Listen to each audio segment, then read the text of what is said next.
রাজধানীর মৎস্য ভবন এলাকার ফুট ওভারব্রিজের চিত্র এটি। প্রকাশ্যেই সেবন করতে দেখা গেল মাদক। পাশেই এক নারী বসে বুনছেন ফুলের মালা। এ ব্রিজই যেন তাদের সংসার, ঘরবাড়ি। যুবকের কাছে জানতে চাওয়া হলো, এভাবে মাদক সেবনে কেউ বাধা দেয় না কেন? ওইটা তো নিজের সেফটি রেখা, মানুষের সামনে তো আর করি না।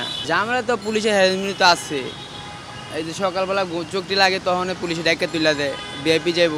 প্রত্যেক দিন এরকম হয়। থাকি, আমি থাকি, আমার বউ থাকে, হ্যাঁ আরও অনেক মানুষ থাকে। অনেকে থাকতে মানা করে, তো মানা করে গেলে আমরা নিচে চলে যাই, পরে গেলাকে পর আবার উপরে উঠি, ওইটা থাকি।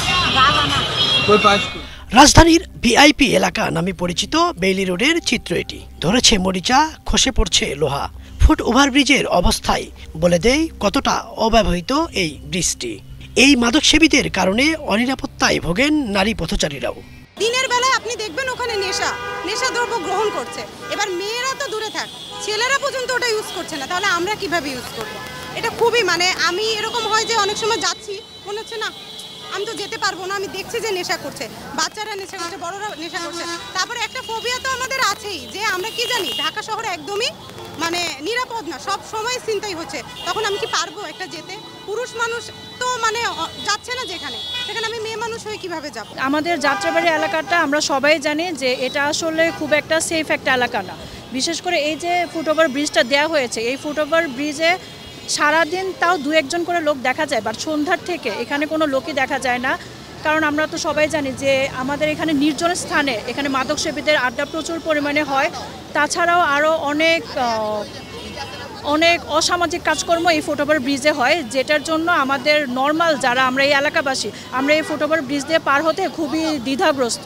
ওই পাশে যে ফুটওভার ব্রিজটা, সেখানে মাদক সেবন করা হয় এবং বিভিন্ন ধরনের লোকেরা যারা ছিনতাইকারী অথবা অসৎ ব্যক্তিদের ওইখানে কিন্তু দিনের বেলাও দেখা যায়, যার ফলে একজন নারী হিসেবে আমি ওইখানে স্বাচ্ছন্দ্য বোধ করি না চলাচল করতে। অনিরাপত্তায় আমি যার জন্য কখনোই এই ব্রিজটা ব্যবহার করি না। দিনের আলো কিংবা রাতের অন্ধকার, রাজধানীর ফুট ওভার ব্রিজগুলো যেন এক আতঙ্কের নাম। ব্রিজগুলো ভবে করে ছিনতাইকারী ও মাদকাসক্তদের অভয়ারণ্যে পরিণত হয়। ফলে নিরাপত্তাহীনতায় পড়তে হয় নারী পুরুষ সবাইকে। আবার কেউ বলছেন, পথচারীরা যত বেশি ফুট ওভার ব্রিজ ব্যবহার করবেন ততই কমে যাবে অপরাধ। আমরা যদি নিচ দিয়ে পারাপার হই, অনেক রিস্কি। একটু সচেতনভাবে আসলে আমার মনে হয় ফুট ওভার ব্রিজটা ব্যবহার করা উচিত। আমরা যদি ব্যবহার করা শুরু করি, এইসব ছিনতাইকারীও এখানে দাঁড়ানোর সাহস পাবে না। কারণ মানুষ চলাচল না করলে আস্তে আস্তে হয় কি, বিভিন্ন হিরোইনছিরা এই জায়গায় বাসা বাঁধে। কিন্তু আমাদেরই সচেতন হওয়া উচিত। কারণ আমরা যদি ফুট ওভারে উঠি, আমরা ব্যবহার করি, ওরা কিন্তু আস্তে আস্তে সরে যাবে। আমরা যদি ব্যবহার না করি, এই জায়গায় অসামাজিক কর্মকাণ্ড হবে। আসলে আমি মনে করি দায়টা আমাদেরও, কারণ আমরা সচেতন থাকলে কিন্তু আসলে এই সব কিছু চেঞ্জ করা সম্ভব। দিনের আলো কিংবা সন্ধ্যা হলেই রাজধানীর ফুট ওভার ব্রিজগুলো যেন হয়ে ওঠে ভয়ঙ্কর, বিশেষ করে নারী পথচারীদের জন্য একেবারে অনিরাপদ।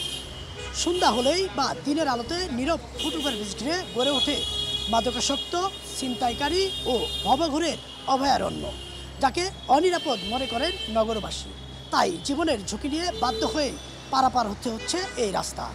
ইদ্রিস আলম, বাংলা ভিশন।